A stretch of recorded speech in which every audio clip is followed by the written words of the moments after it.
सभी आदरणीय बंधु,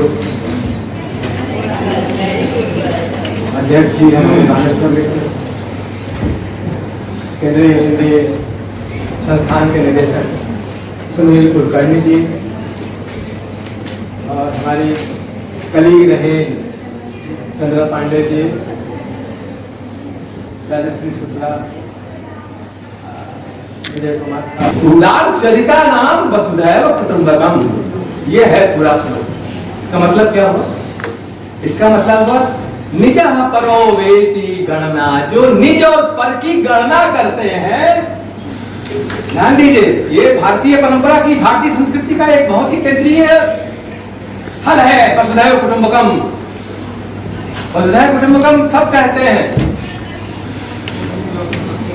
लेकिन ये जो मुख्य बात है कि निज और पर का बोध की जो गणना करते हैं लघु चेतसाम, उसका चित्त बहुत लघु है, छोटा है।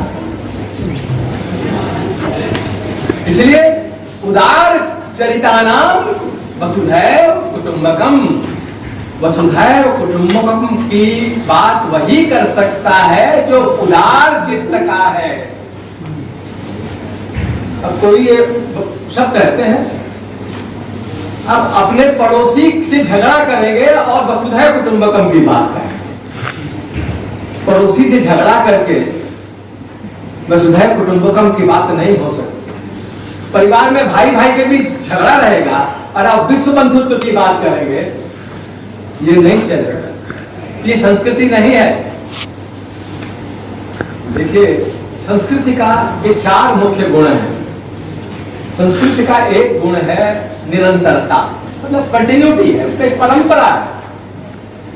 संस्कृति का दूसरा गुण है पुनर्रचनात्मकता, मतलब वो जो परंपरा जो आती है, जो भी परंपरा है, वो रामकथा की परंपरा है कि वाल्मीकि के पास रुक गई, वाल्मीकि के पास नहीं रुकी। महाभारत की कथा रुक गई, महाभारत वेदव्यास के पास नहीं, पुनर्रचना होती रहती है। इसे पुनर्रचना को ही समझना हो तो आप देख सकते हैं कि जो यहाँ जो वसुधैव कुटुंबकम वाले श्लोक में जो बात है, उसमें जैसे कहा गया है कि निजः परो की जो गणना कर, निज पर, मेरा तोरा। तुलसीदास क्या कहते हैं? तुलसीदास कहते हैं मैं अनु मोर तोर तय माया,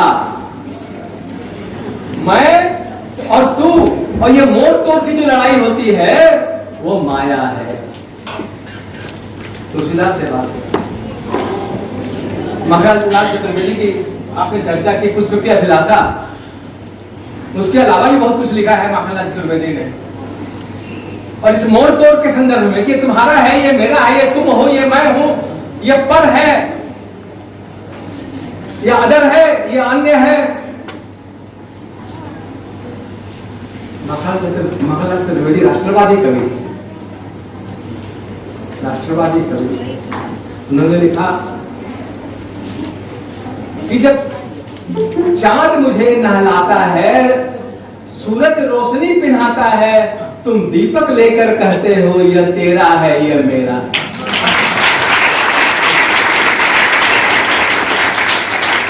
राष्ट्रवादी, मैं बहुसांस्कृतिक राष्ट्रवाद का समर्थक हूं। बहुसांस्कृतिक राष्ट्रवाद है तो बहुसांस्कृतिक है, क्योंकि हमारा भारत वर्ष बहुत सी संस्कृतियों से का संगम है।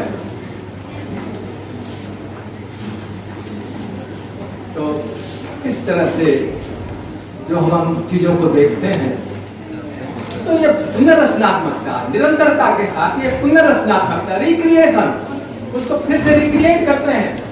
तुलसीदास ने राम कथा का की पुनर्रचना की। वाल्मीकि रामायण को दोहरा दिया क्या उन्होंने? दोहराया नहीं। कुछ भवभूति ने उत्तर रामचरित में दोहरा दिया क्या? भवभूति ने सीता वनवास को नहीं माना, सीता की आत्महत्या को स्वीकार नहीं किया, जो खुद अपने को फिर ले आती है। अनुसूया भवभूति के उत्तर रामचरित में सीता को फिर ले आती है।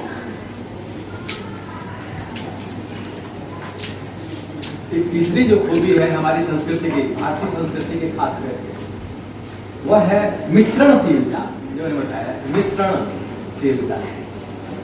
आपको इसका एक उदाहरण दूंगा। बंगाल में आए हैं हमारे बहुत से सज्जन हैं, तो कृतिवासीय रामायण से उदाहरण देता हूँ।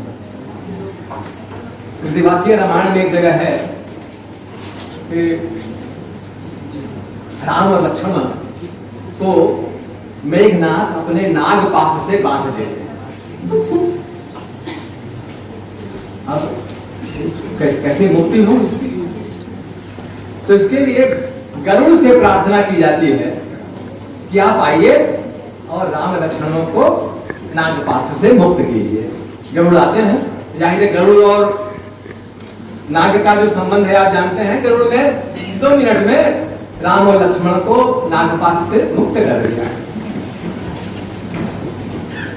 युद्ध चल रहा है राम और रावण के बीच। गरुड़ ने राम और लक्ष्मण को नागपाश से मुक्त कर दिया। उसके बाद राम खुश होकर बोलते हैं गरुड़ को, गरुड़ कोई वरदान मांगो, तुमने हमें ये किया, क्या मुझे कोई वरदान दो।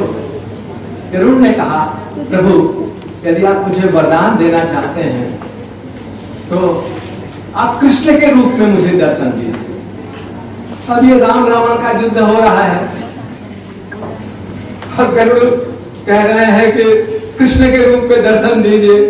ये तो राम के लिए बड़े संकट का चिन्ह है कि धनुष रख करके वो बांसुरी उठाएं, अपने त्रिभंगी रूप में प्रस्तुत हो, बड़ा कठिन है।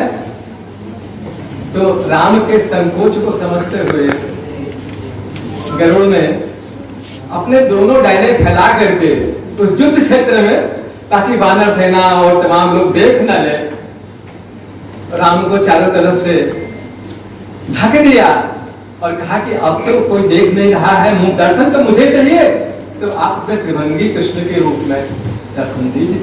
राम ने तुरंत वहां पर कृष्ण के रूप में, त्रिभंगी रूप में मुरली धारण करके दर्शन दिया। अब ये आप देखिए, ये जो कृतिवासी है रामायण में, कृतिवास ने राम कथा में कृष्ण का जो मिश्रण किया, ये जो कृष्ण का जो मिश्रण किया, ये क्या सिर्फ कृतवास की अपनी निजी सोच है या ये उस युग की सोच है, या ये एक संस्कृति की सोच है कि हमारी संस्कृति बार बार कृष्ण को देखना चाहती है, त्रिभंगी कृष्ण को देखना चाहती है, वो संगीत पसंद करती है। संगीत में हारमोनी है।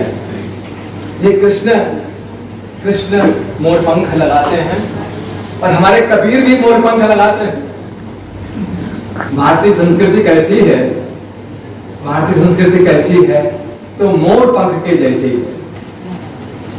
हर रेशा अपने में स्वतंत्र है और जब वो इकट्ठा हो जाता है तो विभिन्न रंगों का एक स्टेडियम दिखाई देता है वहां पर। आप देखिए गोल जो है, बहुत सारे रंग वहां पर मिलते हैं। ऐसी भारतीय संस्कृति है। तो जब इस मोर पंख के बारे में जब हम सोचते हैं तो मोर तो बादल गिरने पर नाचते हैं और भारत बादलों का देश है। बादल ना हो तो भारत नहीं है। और मोर तो ये एक आखिरी बात कह करके मैं बहुत ज्यादा नहीं बोलना चाहता हूँ, बहुत सारी बातें हैं, लेकिन मैं एक आखिरी बात कहना चाहता हूँ कि संस्कृति को समझने की जो 3 दृष्टियां हैं, 3 नजरिए हैं। एक तो सत्ता के दृष्टिकोण से आप संस्कृति को समझें, एक शास्त्र के दृष्टिकोण से आप संस्कृति को समझें, और तीसरा लोक के दृष्टिकोण से आप संस्कृति को समझें। सत्ता के दृष्टिकोण से संस्कृति को समझेंगे तो क्या समस्या पैदा हो सकती? आज हम क्या देखते हैं? आज हम देख सकते हैं अपने समय में, मैं किसी राजनीतिक पार्टी से जुड़ा हुआ आदमी नहीं, लेकिन मैं अपनी बात जो स्पष्ट कहता हूँ वो देखिए कितनी सही